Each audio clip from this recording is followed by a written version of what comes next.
ابو سلمہ بن عبد الرحمن نے ابو ہریرہ رضی اللہ عنہ سے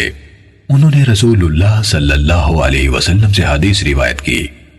آپ صلی اللہ علیہ وسلم نے فرمایا، جو کوئی اللہ اور آخرت کے دن پر ایمان رکھتا ہے وہ خیر کی بات کہے یا خاموش رہے، اور جو شخص اللہ اور آخرت کے دن پر ایمان رکھتا ہے وہ اپنے پڑوسی کا احترام کرے، اور جو آدمی اللہ اور آخرت کے دن پر ایمان رکھتا ہے وہ اپنے مہمان کی عزت کرے۔ صحیح مسلم حدیث نمبر 173۔ ابو حسین نے ابو صالح سے اور انہوں نے حضرت ابو ہریرہ رضی اللہ عنہ سے روایت کی، انہوں نے کہا رسول اللہ صلی اللہ علیہ وسلم نے فرمایا، جو شخص اللہ اور قیامت پر ایمان رکھتا ہے وہ اپنے پڑوسی کو ایذا نہ پہنچائے،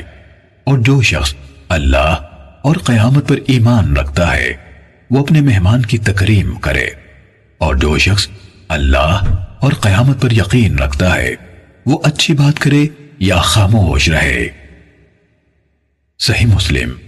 حدیث نمبر 174۔